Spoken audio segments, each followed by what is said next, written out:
Γεια σου, φίλος. Τι χαμπάρια?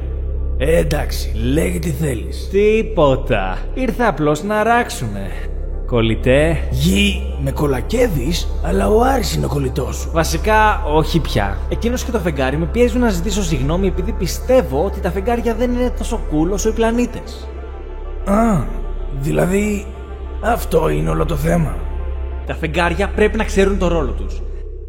Πάνω κάτω. Τότε ποιος νοιάζεται? Ακριβώς!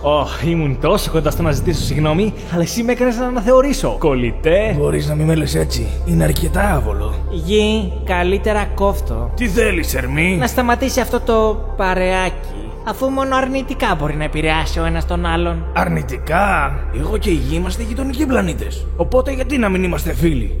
Έχουμε σχεδόν ίδιο μέγεθος, μάζα, πυκνότητα και όγκο. Κάποιοι μάλιστα λένε ότι δημιουργηθήκαμε και την ίδια χρονική περίοδο. Βασικά, είμαι μια δεύτερη Γη. Ναι, να ξαναπώ τα αυτονόητα. Άκου κάτι, Ερμή. Αν θες να πεις για εκατοστή φορά πως η Αφροδίτη δεν μπορεί να έχει ζωή, κούρασες. Έλα, Αφροδίτη, ας πηγαίνουμε. Ναι, ας πηγαίνουμε, κολλητέ μου. Εντάξει, έχεις δίκιο, είναι αρκετά άβολο.